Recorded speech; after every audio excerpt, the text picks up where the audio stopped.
El rapto de la iglesia.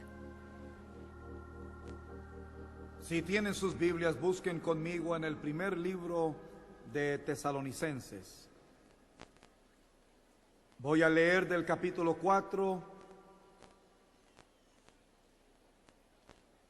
empezando con el versículo 16. El apóstol Pablo dice: porque el Señor mismo con voz de mando, con voz de arcángel y con trompeta de Dios descenderá del cielo, y los muertos en Cristo resucitarán primero.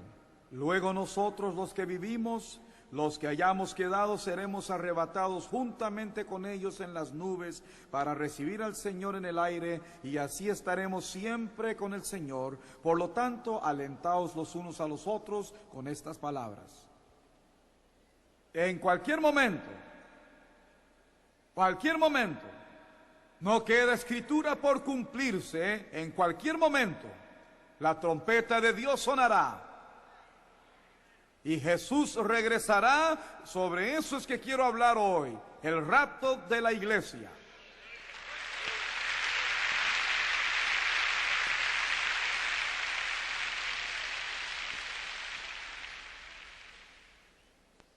Hace algún tiempo recibimos una invitación de la iglesia en la Unión Soviética para una serie de reuniones.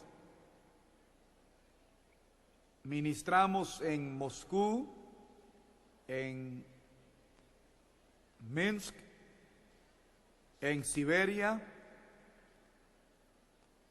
Y cuando íbamos a partir, yo creo que fue una de las despedidas más tristes que he tenido. El hermano que me interpretó ya partió para estar con el Señor, lo supe hace poco. Él con otros recostaron su cabeza en nuestros hombros y empezaron a gemir. Ellos gimieron. Y cuando yo vi todo eso, me sentí conmovido. La opresión en esa parte del mundo es tal la opresión que se siente literalmente en el aire. Salíamos para regresar a nuestra gran nación, pero aquellos hermanos debían de permanecer allí. Cuando finalmente pasamos la aduana y estábamos al otro lado a punto de abordar el avión para Budapest, Hungría, estaba orando. Tuvimos que esperar un rato y yo oraba. Supongo que yo me quejaba un poco. Yo decía: Señor, eso no es justo. Muchos de ellos han sufrido tanto. No pueden ni siquiera tener la Biblia o llevarla consigo cuando van a la iglesia el domingo en la mañana. Yo dije: no es justo. Y un himno de David Ingalls en ese momento vino a mí mientras caminaba por aquel corredor orando en silencio, e inundó mi alma mientras el Señor parecía enseñarme algo. Muchos lo han escuchado. There's a whole lot of people going home.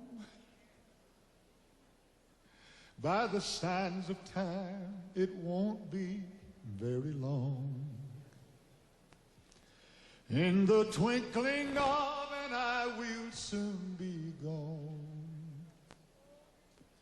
There's a whole lot of people going home. Hallelujah.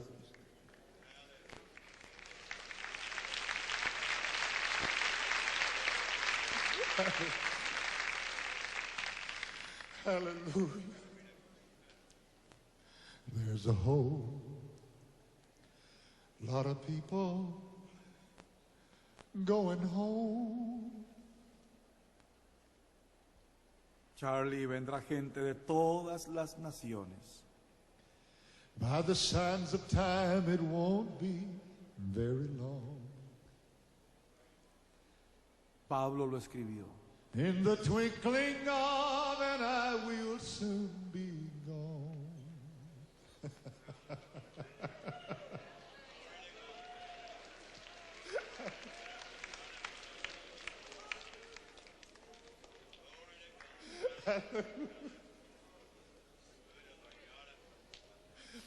There's a whole lot of people going home. Hallelujah. Hallelujah. Hallelujah. Glory to God. Aleluya. Él viene, Él viene, Él viene, Él viene.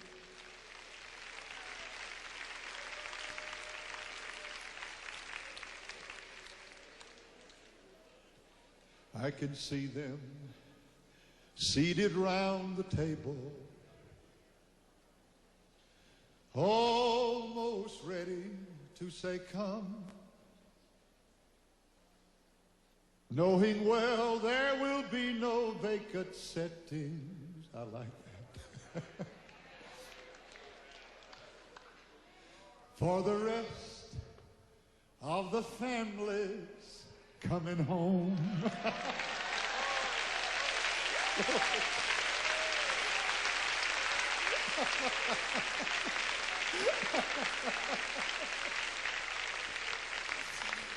There's a whole lot of people going home. By the sands of time, it won't be very long.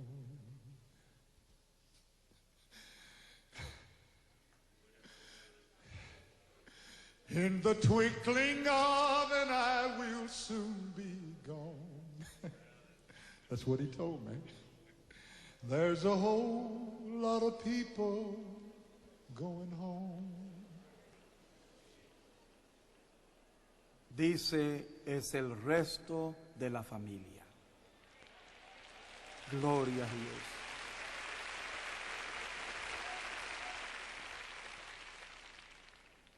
Aleluya. Hay mucho sufrimiento en este mundo, pero muy pronto terminará. Él viene, Él viene, Él viene. ¿Por qué no levantan sus manos ahora por un momento y le da gracias por ser salvo?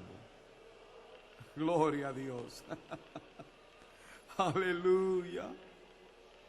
Gloria al Cordero de Dios. Alabado sea el Cristo de poder. Gloria a Dios.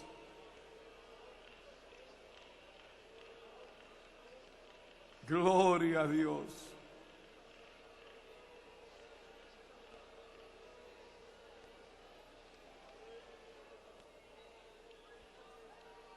Gloria a Dios. Por la palabra de Dios creemos que el rapto de la iglesia puede llegar en cualquier momento. Como mencioné brevemente, no creemos que exista alguna profecía que deba cumplirse antes que suceda el rapto. Hay muchas profecías que deben cumplirse antes de la segunda venida. ¿Entienden eso? Porque son dos venidas diferentes. La primera puede ser en cualquier momento. La segunda no puede suceder hasta después de la primera. Pienso que es lógico. En la primera venida Jesús no pondrá sus pies sobre la planeta. Durante la segunda vendrá y pondrá sus pies sobre el monte de los olivos y se partirá del este al oeste. En el rapto no vendrá para quedarse, vendrá para irse de nuevo. En la segunda venida Él vendrá para quedarse. En el rapto de la iglesia Él vendrá por nosotros. En la segunda venida Él vendrá con nosotros.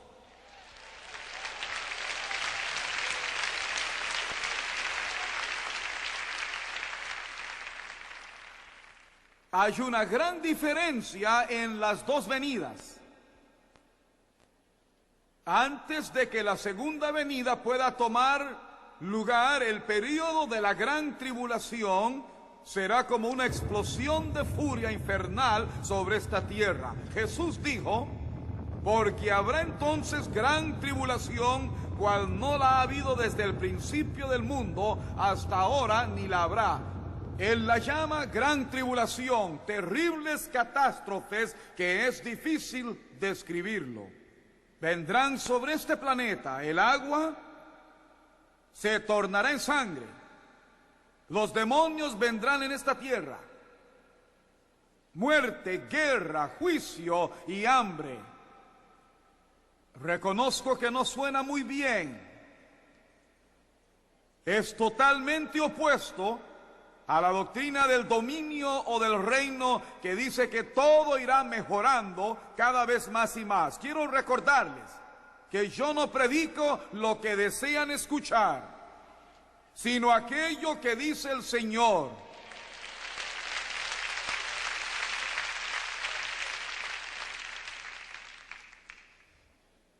Como hijo de Dios es su deber que su vida esté consagrada y dedicada y esté lista cuando la trompeta de Dios suene.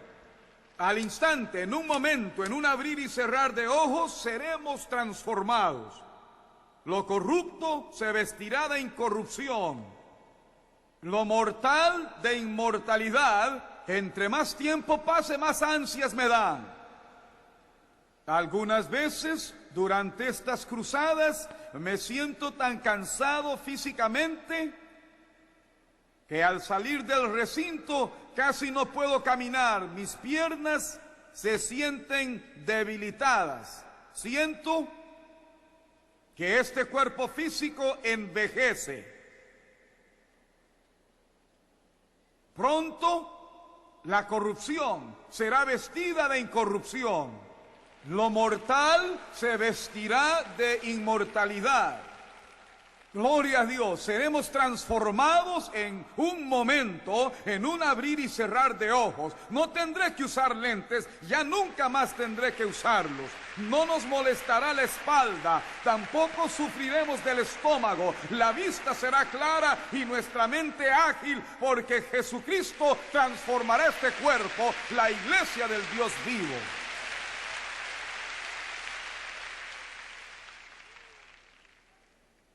Esto que les estoy diciendo ya no se predica detrás de los púlpitos. ¿Me escuchan? ¿Cómo lo sé? No voy mucho a las iglesias, no puedo, creo que eso es obvio, pero veo programas por televisión y aún no recuerdo escuchar un mensaje por televisión del rapto de la iglesia. Yo nunca lo he escuchado. Quiero repetir eso, seguro que lo han predicado, quizá ustedes lo hayan escuchado, mas yo también veo muchos programas y nunca en mi vida he escuchado a un predicador del evangelio predicar del rapto en la televisión, nunca por televisión. Debe ser el mensaje que se le dé prioridad. Debe ser el mensaje más importante porque su venida es inminente. ¿Cómo sabe usted que Jesucristo vendrá? Creo que vendrá pronto por muchas razones. Quiero mencionar algo. Las revistas Time y Newsweek hace poco dieron un reporte cómo ahora mismo en Jerusalén están entrenando a unos, creo, 400 israelitas. Los entrenan en los rudimentos de la adoración y de la alabanza del templo, para que sepan cómo atender con las tareas del templo. Ellos están hablando sobre eso ahora mismo. La Biblia nos dice que ese templo será reconstruido. Sabemos que se reconstruirá si están entrenando a estos jóvenes para estas tareas y piensan sobre el lugar, y también los planos ya han sido trazados. Tienen modelos a escala en Jerusalén de ese templo que ya se ha diseñado por los arquitectos. ¿Escuchan lo que digo? Dirán, bien, Jimmy Swaggart, ¿es tan importante? No lo es. No lo es realmente. Jesús cambió todo eso hace 2000 años. ¿Me escuchan? Murió en el Calvario, resucitó para que no hubiese necesidad de ofrecer más corderos, ni aplicar más sangre al propiciatorio, ni necesidad de más sacrificios. Mas es importante porque es un cumplimiento de la profecía bíblica. Si ello está tan cerca, ¿cuánto más cerca el momento cuando Dios acerque a sus labios la trompeta y toque y Jesucristo regrese? La Biblia dice, porque el Señor mismo, con voz de mando, con voz de arcángel y con trompeta de Dios, descenderá del cielo. ¿Cuán cercano? ¿Cuánto falta para ello? No es la más grande señal. La señal más grande, que el rapto pronto sucederá. Lo que me emociona es que, aunque no merecemos nada, este ministerio tiene una pequeña parte en ello, para serles franco, cada uno de ustedes. Y es esto, la más grande señal. Una señal que el mundo no reconoce ni tampoco entiende, que ellos ni aún lo han notado. Es señal a la iglesia más que cualquiera, y es cumplimiento de la profecía de San Pedro, Hechos 2:17, y en los postreros días derramaré de mi espíritu sobre toda carne. Gloria a Dios. En los últimos 20 años, miles de bautistas han sido bautizados en el Espíritu Santo. Miles de católicos han sido llenos del Espíritu Santo. Cientos de miles de metodistas y episcopales y luteranos han sido llenos del Espíritu Santo. ¿Me entienden lo que digo? Cuando la multitud en nuestras cruzadas empezó a crecer más y más, tuvimos que alquilar lugares con capacidad para más gente para poder acomodarlos. Pensé, y esto porque Dios me lo había dicho antes, en los años 70, cada domingo en la tarde, y Ray aquí lo sabe, él estuvo en muchos de esos cultos donde la gente fue llena del Espíritu. Y el Señor me dijo, si tú lo crees, verás a 1000 y más personas ser bautizadas en el Espíritu Santo en un solo culto. Veíamos a unas 200, 300, 400 y 600 ser bautizadas en el Espíritu Santo, mas nunca más a 1000 personas. Piense sobre eso. Cuando empecé el ministerio, hace cerca de 30 años, si en un culto 10 eran llenos del Espíritu Santo, creíamos que era algo grandioso. En 1963, en Alton, Illinois, en una semana fueron bautizados 100 durante una campaña de una semana. Con esos resultados yo me sentía muy alegre. Pero el Señor me dijo, verás a 1000 ser bautizados en un solo culto. Los años iban pasando. Guardaba en mi corazón lo que Dios me dijo, mas pensaba, no sé cuándo será que veré 1000 en un solo culto. Cuando la multitud creció, yo pensé, no podré predicarlo los domingos durante los cultos de la tarde. Las multitudes crecerán. De todas formas, yo no podré orar más por cada uno. No oré sobre eso, mas me dije, bueno, Swaggart, tendrás que desistir de eso. Fui a una ciudad y cuando llegué al auditorio aquel domingo por la tarde, determiné predicar otro mensaje, no orar por la gente para que fueran llenos del Espíritu, mas el mismo Espíritu Santo. realmente empezó a tratar conmigo. Él me tomó, traté de caminar por la plataforma, mas fui quebrantado.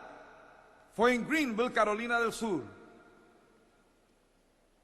Me dijo, la campaña es mía, no es tuya.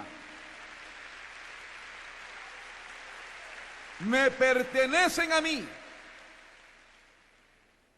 Yo soy quien te unjo.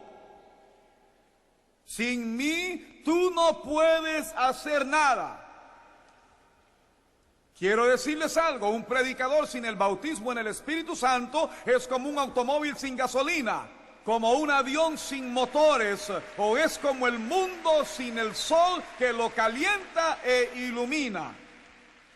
El Espíritu Santo es nuestro poder, es su fuerza, no los seminarios, tampoco los grandes títulos, ni los edificios, mas el poder del Espíritu Santo. El poder del Espíritu Santo no es con ejército ni con fuerza, sino con mi espíritu, ha dicho Jehová de los ejércitos. ¿Me escucha, iglesia? ¿Me escucha, iglesia? El único poder que Dios reconoce es el poder del Espíritu Santo. Él no reconoce otro poder.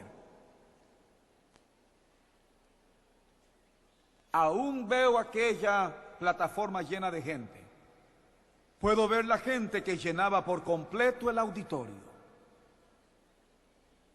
Yo caminé y dije, Señor, no estoy preparado para predicar sobre el Espíritu Santo. Me dijo, obedéceme. Y ahí de pie junto al piano, dije, Dios, si solo me permites llegar hasta allí, nunca más trataré de guiar estos cultos sin tu ayuda. Gracias a Dios que me habló antes del culto y no después. Prediqué sobre el Espíritu y muchos me habían dicho, tú no podrás hacer eso en la televisión mundial. No van a entender sobre el Espíritu Santo. Dije, no me importa, es cosa de Dios.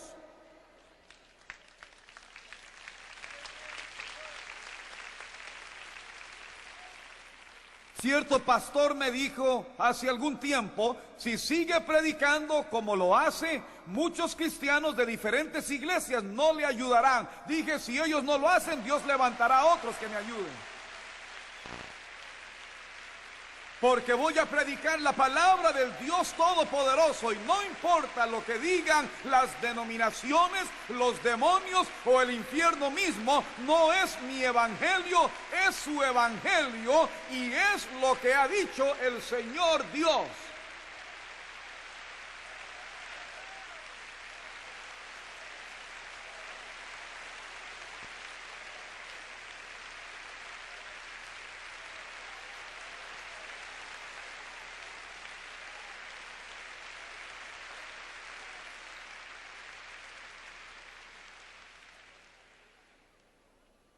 Dios se movió en esa tarde,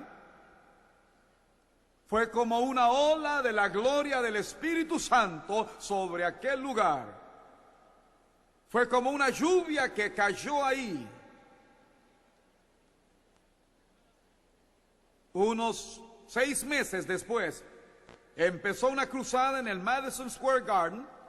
Eso fue en la ciudad de Nueva York, aquella gran ciudad. El domingo en la tarde había entre 15,000 y 20,000 personas en aquel coliseo. Yo no había dormido más que quizás unas 2 o 3 horas durante toda la noche.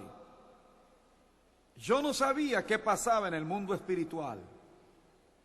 Era como un gran peso sobre mí, era como un gran peso, como si tuviese 1,000 libras sobre mí. Me levanté de la cama y empecé a caminar en aquel hotel. Recuerdo las lágrimas que derramaba. Yo sabía que Dios estaba haciendo algo, mas no sabía qué. La mañana siguiente fui a caminar y orar, y caminé no sé cuánto, quizás fueron 2 o 3 millas, y su presencia tan real y tan poderosa. Empezamos el culto y yo ni siquiera podía imaginar o darme cuenta que sería el día en que se cumpliría la profecía que Dios me dio, donde más de 1000 personas serían bautizadas en el Espíritu Santo con la evidencia de hablar en otras lenguas conforme el Espíritu de Dios le daba. Yo prediqué esa tarde y recuerdo que la gloria de Dios llenó el lugar. Fue repentino, como una tormenta. Les pedí que pasaran, como normalmente lo hago, para que vinieran al frente. Vinieron por miles. Vinieron de todas partes, allí en el Madison Square Garden. Llenaron el frente, llenaron los pasillos. El grupo se extendió hasta la parte de atrás, pasillo tras pasillo. Debe de haber sido como 5000 que fueron llenos del Espíritu Santo. Pedí que algunos creyentes vinieran para orar con ellos. Solo hubo lugar para unos pocos, porque la multitud era muy grande. Oré y una ola de gloria cubrió aquel lugar. Cientos fueron llenos, puedo decir sin exagerar, fueron llenos, no 1000, sino que fueron 2 o 3000, y soy conservador con esas cantidades. Esa noche salimos para Londres. A la mañana siguiente me levanté a orar y dirán, ora todo el tiempo, no me queda más que hacer. Y el Espíritu de Dios me dijo, ¿sabes que anoche más de 1000 fueron bautizados en el Espíritu Santo? Se cumplió la profecía que te di en 1970. Yo no había pensado en eso, aún no me había dado cuenta de eso. Me quebranté y empecé a llorar y me volvió a hablar. Dijo, te voy a dar otra ahora mismo. No lo comprendiste entonces, pero ahora te voy a dar otra. Porque aún no has visto nada.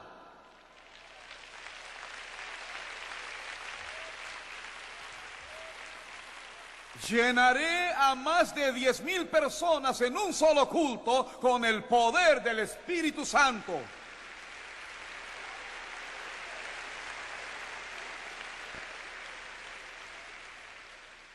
Pedro profetizó, Hechos 2:17, en los últimos días derramaré de mi espíritu sobre toda carne. Esa es la gran señal que el rapto está a punto de suceder. ¿Por qué está derramando el espíritu? Lo está derramando preparando a la iglesia. Si lo rechaza, Dios no puede hacer más. Él ha abierto la puerta y lo ha otorgado. Y quiero decir esto, hoy más que nunca hay predicadores no pentecostales llenos del Espíritu Santo.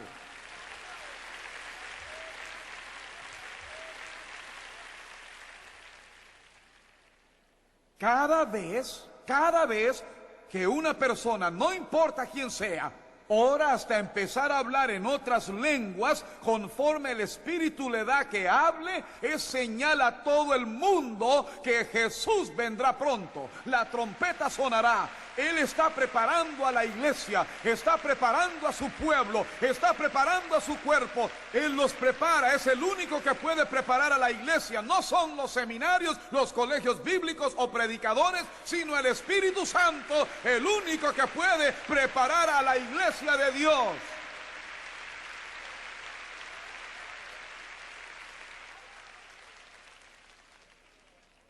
¿Comprenden eso?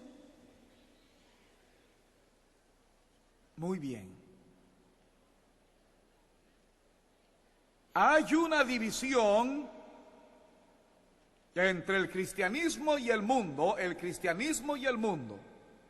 La cruz de Jesucristo nos separa del mundo. ¿Y pueden entender eso? La cruz nos separa del mundo.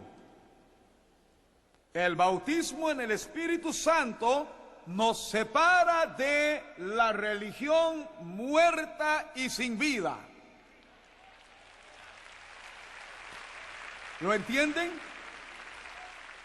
Dios dijo a Moisés: di a Faraón, deja ir a mi pueblo, sácalos de Egipto. Ya no son de Egipto. Allí hay separación. Hay separación.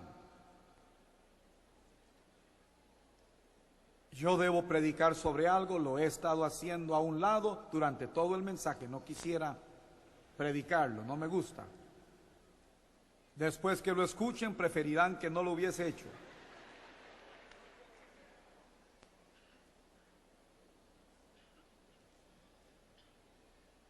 Yo nunca me había sentido tan quebrantado como hoy.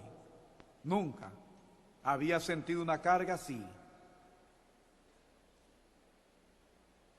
Es algo no igual como lo que sintiera el maestro cuando de pie ante Jerusalén miró al pueblo y dijo: son como ovejas que no tienen pastor. El pueblo sigue al pastor. Y escuché, creo que a Dave Wilkerson o a Don Brankel o a quien fuese, o a Charles Greenaway, quien dijo: no son pastores, son asalariados, no son pastores. Dividen el rebaño por su engrandecimiento y por su orgullo propio. ¿Me escucharon? El rebaño es secundario. El asalariado hace que ellos vayan donde él desea. El asalariado está interesado en el dinero. Todo se reduce a dinero. Recuerdo estando en Detroit, Michigan, con Von Bowman. Esa campaña duró 4 semanas, luego fue 9. En esa segunda campaña, si recuerdo correctamente, era viernes, el lugar estaba lleno. En aquella plataforma, en aquel antiguo templo, cuando el culto terminó, vino una señora que tendría unos 50 años. Tenía puesto un abrigo muy viejo. Esto fue durante el mes de febrero, cuando hay mucho frío. Los cultos habían empezado en el mes de enero. Solo al mirarle se sabía que su vida había sido muy dura. Y ella vino hacia mí, nunca lo olvidaré, ardía en mi espíritu. Y aquella señora vino hacia mí y dijo: hermano Swagger, la miré y me dijo: Dios me ha dicho que le traiga esto a usted. Y puso unos billetes en mi mano. Mucha gente ha hecho lo mismo. Mas hice algo que nunca antes había hecho. Sostuve su mano y no la dejé ir. Ella trató de alejarse, pero la sostuve de la mano. Le dije: hermana, esto sucedió en 1970. Le dije: hermana, ¿cuánto dinero es? Por su forma de vestir se veía que era muy pobre y ella dijo: $32. Yo le dije: ¿qué hace para vivir? Inclinó su rostro muy apenada. Tuve que preguntarle la segunda vez porque no entendí su respuesta. Le pregunté: ¿en qué oficio trabaja? Dijo: limpio pisos. Le dije: ¿acaso lo hace de rodillas? Ella me dijo: sí, de rodillas.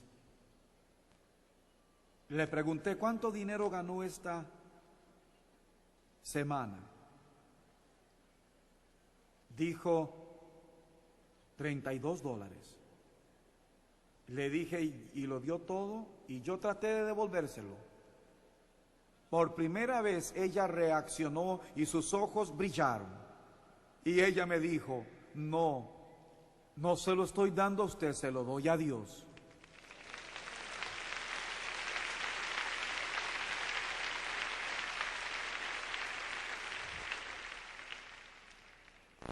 Mientras ella se iba, yo caminé hacia la pared en la esquina y allí lloré. Y Dios me dijo, no lo hice por ella, sino por ti.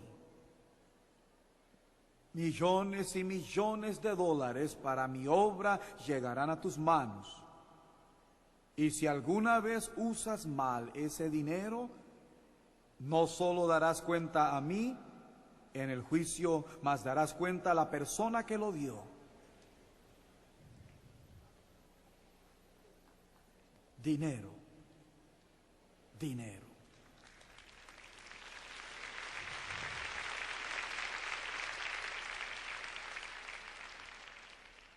Hay un hombre aquí, él vive en Dallas, Texas. Creo que es uno de los más grandes expertos en contabilidad que hay quizá en el mundo. Es lleno del Espíritu. No gastamos ni un centavo en nuestra organización sin que antes él revise y vea cada cheque.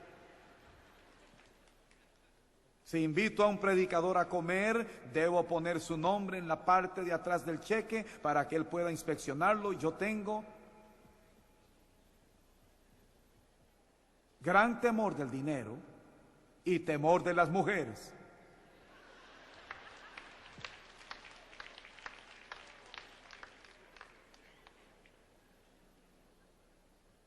Del dinero por Dios, de las mujeres por Francis.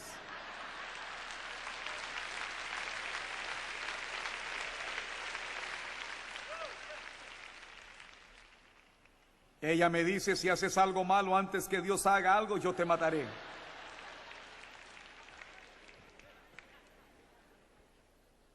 Parece chistoso, pero ello ha hecho caer a más predicadores, dinero y el sexo opuesto. Luego están los pastores que guían al rebaño. Algunos por aguas inquietas, otros por avenidas, unos por el fuego, otros por la sangre. Algunos en medio de angustias, mas Dios pone un canto en la noche oscura y también de día. Nuestra necesidad hoy, y es lo que debo predicar, tomaré un minuto más. Es casi imposible encontrar predicadores que tengan convicciones. ¿Me escuchan? Digo convicciones, predicadores que tengan convicciones, que se levanten y digan, esto es bueno y esto es malo.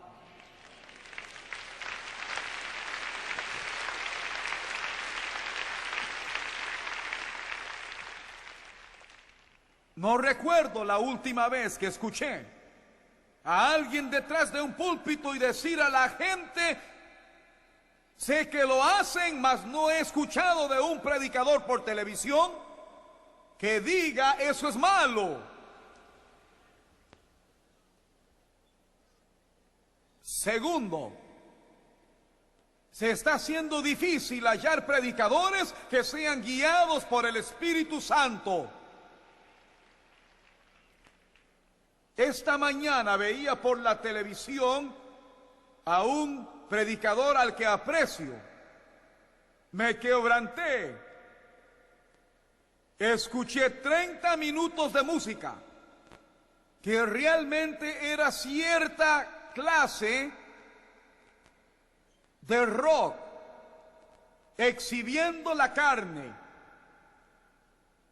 Luego apareció en la pantalla una frase que decía cómo recibir el Espíritu Santo y ser usado en los dones del Espíritu. No tienen que ver la obra del Espíritu con los demonios. ¿Me están escuchando? Habrá problema. Y esto es lo que les sorprenderá. los movimientos pentecostales, asambleas de Dios, iglesia de Dios, cuadrangular, santidad pentecostal, van a morir. Porque están llegando al lugar donde no saben lo que es ser guiados por el Espíritu. Escúchenme, suficiente es hacer lo malo, como vi esta mañana, mas lo terrible es que al hacerlo ni se dan cuenta que es algo malo. ¿Me entienden? Verán, Dios me ha dado un mensaje para las asambleas de Dios, la iglesia de Dios, la iglesia cuadrangular y la santidad pentecostal. Y ello no cae bien. Y lo malo de ello es, recién empecé.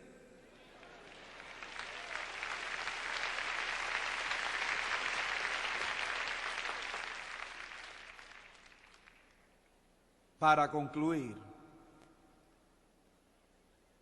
cuando el rapto suceda, no va a ser en silencio. Alguien dijo, ni nos echarán de menos cuando nos vayamos. Eso no es cierto. Cuando nos vayamos no quedará nada que valga la pena. Jesús dijo, vosotros sois la sal de la tierra y la luz del mundo. Al irnos, lo que quede será terrible. Lo único que está preservando ahora este mundo son los hijos del Dios viviente, con Jesús en sus corazones y sus vidas.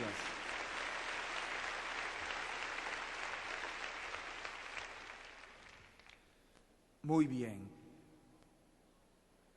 Podría citarlo, mas quiero que me vean abrir este libro y leer de él. Hace 2000 años, Juan, llamado Voz de Trueno,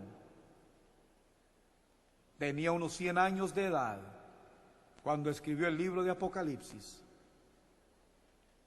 Solamente él quedaba. Me imagino qué pensamientos tendría él en su mente. Jacobo, su hermano, ya se había muerto hacía ya mucho tiempo. Pedro tampoco estaba. Tomás se había ido, murió en la India. Natanael también. Mateo, el recaudador, tampoco estaba. Su cabello era blanco, prisionero en la isla de Patmos. Solo él ha quedado.